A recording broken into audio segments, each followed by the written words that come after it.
Gentlemen, good afternoon.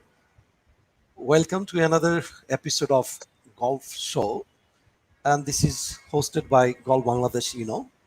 And today we have got a distinguished guest from Australia, all the way from Australia. He is Mr. David Gleeson. He is a renowned Asian Tour, senior Asian Tour player, and also European Tour player. He played in some European Tour, also in some Japan Tour, and also Sunshine Tour. So today I'll discuss with him some of his experience and his golf career. Welcome, Mr. David. How are you? Thanks for having me. Yes, it's great. Great to be here. Thank you. So just to I want to know about you because have a long career. You have a long career. You own rather three Asian Tour titles, three Asian Tour. You also played in one major. I saw your record, and also many European Tour, Sunshine Tour, Japan Tour. So tell us something about your this journey, long journey in golf, professional golf. Yeah, it has been a long journey. And like when I won some tournaments on the Asian tour, it was in 2002, and then I think the last one, 2011, turned pro in 99. And I don't really not remember playing golf. I've always played golf ever since I was about, I don't know, 5 or 6 years old. Um, and I would say mostly it's always given me. Been able to go to places that I had never thought or dreamed of going. Um, my first event was in Calcutta, and my second event was in Myanmar, Burma, and then back to Singapore, and that was basically a few years out of high school. So, and now I've seen some wonderful countries, wonderful cultures. That's been the most amazing part of the journey of what golf's given me, and meeting different people, different cultures, different just an eye opener all around the world. That's just why golf's just fantastic, and it's played everywhere, and everybody relates to it. So can you share something of your experience playing a major? Maybe you played in British Open. Which year that was and what was it? Yeah, I played at British Open. I've actually forgotten what year it was. It was at Carnoustie, and it was obviously a great experience. I mean, I do remember a few things. My one of my friends, Ross Bain, we used to travel together in the early years, and we both qualified at the same event for the British Open on the same year. So we thought we might as well stay together in the British Open. So we're at the hotel on the course. I think we're the only two players sharing at the official hotel. We thought may as well keep it the same. And I got him to have a few practice round with Jeff Ogilvy and Adam Scott, because I played amateur golf with them early years. He had a he had a great time. He made the cut and played really well, so as Ross did. And the amazing part that I do remember was I was so excited, obviously nervous energy to play. And then I remember I bogeyed number four, and I was quite sort of cross or upset with myself, and I almost forgot where I was and what I was doing, and I had to sort of sit back and go, you need to enjoy this. There's no need to. What was the name of that course? Was it St Andrews or what? That was at Carnoustie, which is Canistry. Okay. north of St Andrews. Yeah. Yeah. Okay. Mm. Go ahead. Mm. Yeah. So I do remember how the golfing personality and character of the competition got me straight away. I almost forgot that I was playing in the British Open and had to sort of get back on track. Yeah, that's great.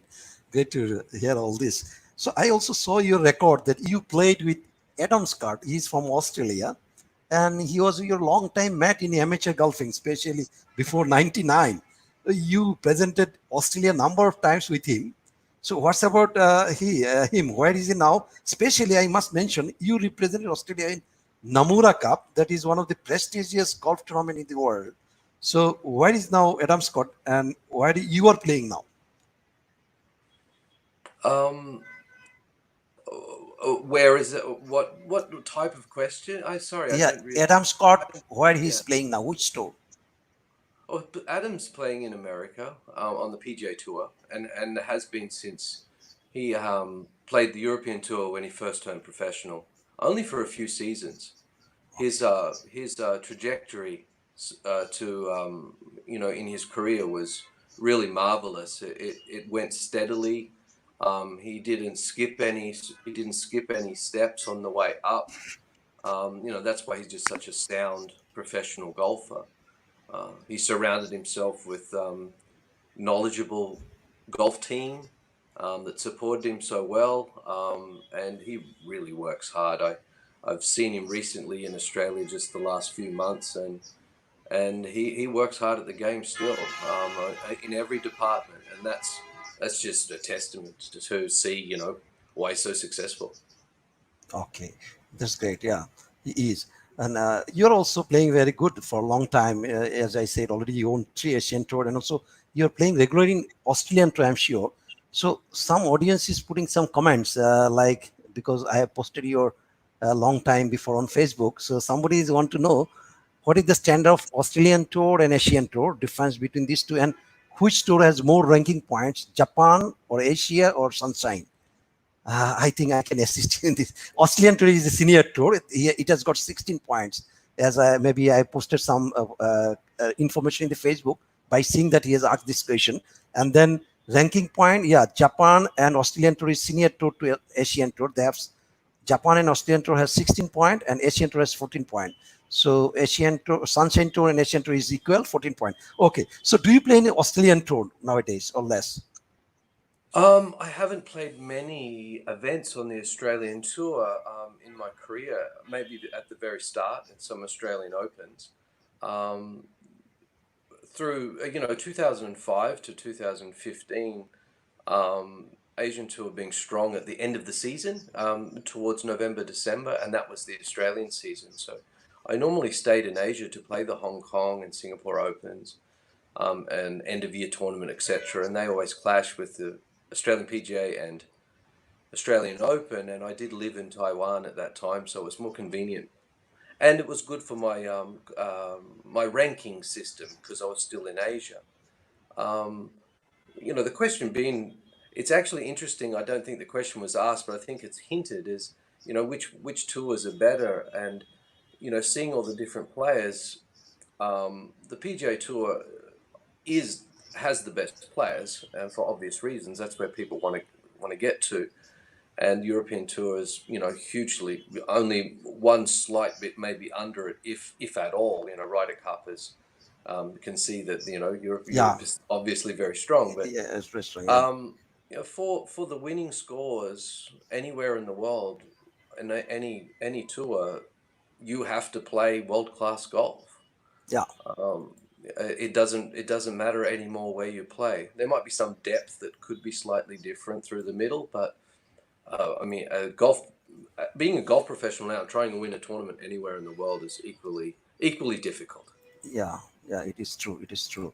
So yeah, as you said, yeah, it is correct. It's not that only the PGA Tour has the highest rank. It's not just I am seeing this record in International Golf Federation information decks and also in the website is written. The yeah, PGA has 24 points and European Tour has 24 points, and the PGA Tour Players Championship is 80 points. So Japan Tour is 16, PGA Tour Australia is 16, Sunshine is 14, Asian Tour is 14. It's something like I mean these are world golf ranking points that they keep it in their Wagger ranking Wagger website. But yes, you're correct. The most prestigious tours in the world is PGA tours, and then of course the majors for is much more weight they have.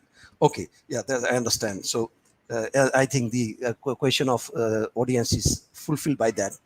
Okay, if you have anything to know, please put it there. Yeah, we'll be happy to answer you along with my guest player. Okay, David Gleeson, I saw that you had been in tremendous form and a senior player. So just last week we saw a young uprising player named John Rom, and basically Spanish player. He has taken over world number one. Do you have any idea how come he has become a world number one without winning a major tournament? It happens. It's happened before. Lee Westwood Lee Westwood became number one for a short period of time, and he he knows that he hasn't won a major. Yeah, But and what a career, what an amazing golfer. John Rahm, yeah, he will win a major. yeah, Maybe Lee Westwood will too. Look, it's the majors are how history is probably remember the players that have been of greatness, I guess. But at the moment, the point system works quite consistently, and John Rahm would be the best player yeah, today. That's how the system works. He whatever he does for the rest of his career, he does have a number one position that he's held, which is pretty amazing. Did you But any he's scope to see him? pardon. Did you have any scope to see him in any tournament? Um, do you know? I don't think I think I've played in an event, the same event, but I don't think I've ever seen him hit a ball in Okay, person. okay. Um, yeah. I mean, you have He played in some tournament. yes, yes. Okay, okay, okay. That's great. Okay, so now tell us something about your COVID. I mean, during this COVID, the players, the administrator, the organizers, rules of whoever I was talking for last around 50 episodes, everywhere in the world, starting from European tour, Asian tour, PG also was affected, was shut down. Now the reopening is going on. In Asia, it is not yet. Asian tour is not yet. So how it has affected your golf and in Australia? Did it affect your Australian golf? Oh, for sure. For me personally, it gave me some time to actually, once the golf courses opened, gave me some time to actually practice a little bit of golf. Um, um, Practice a few things without that etching sort of pressure that you have to prepare for a golf tournament that has a certain date.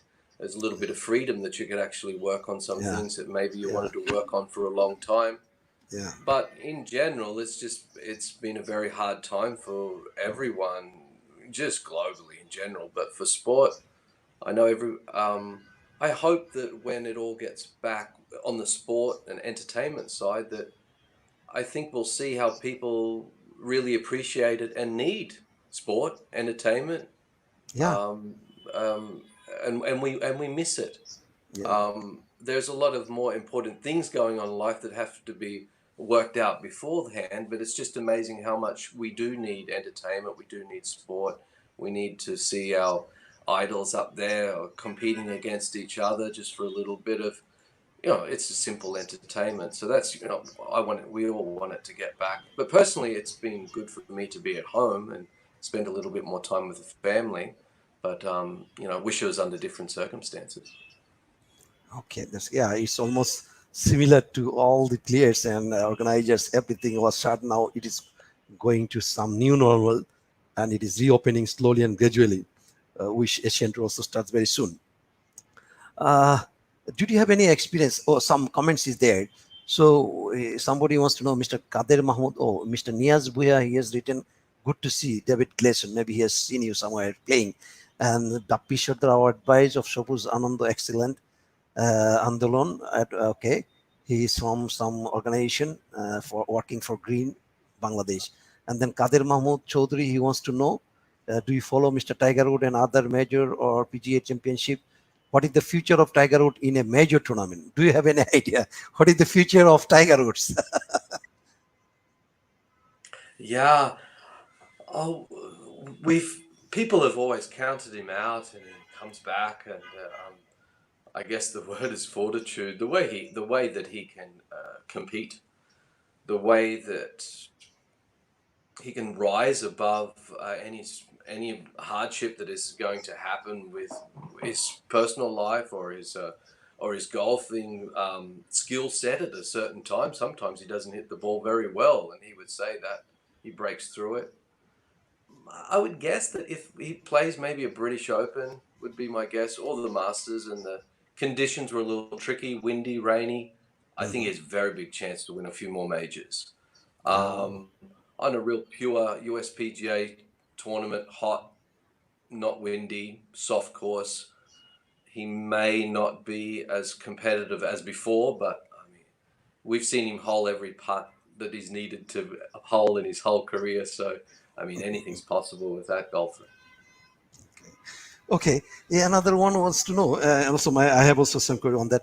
Who is your? I mean, how many players from Australia now is dominating European Tour or the PGA or Asian Tour?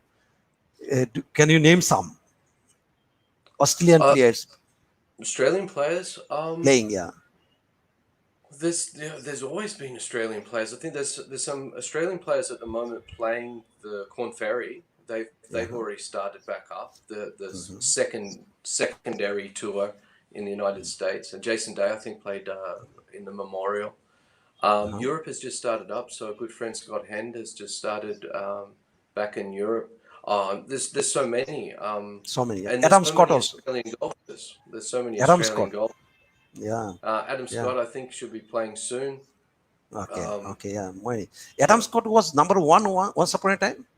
Yes. The world Yes. number one. Yeah. So yeah, you told about something, a Corn Ferry, that is a secondary tour of USA, USPGA. I mean PGA Tour, but Correct. then that has got more point than that of Asia Tour. That has got 16 point. I saw. Yeah, Corn Ferry. Yeah, that's like senior tour to even challenge tour for Europe. Europe. Yeah. Well, Okay. mm, Yeah. it's a feeder tour. It's a If feeder it. tour to the PGA Yeah. Tour, and it's hugely competitive. Yeah. Hugely competitive. Yeah. Absolutely. Yeah. Okay, so some more comments. Somebody wants to know, where are you born? What was your peak season? If you can answer, What's the second part of that question? what was your peak season in form? I don't understand what that means. Peak mean your form, highest form. When did you enjoy your highest form in golf? Oh, my peak. Yeah. Yeah, I actually come from a very small town, village, even farming area. We had one golf course. The golf Okay. course had one bunker, Okay.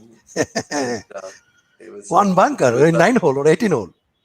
18 holes, and there was a bunker Okay. on the number three, the par three. That was the only bunker. Only one bunker in 18 hole.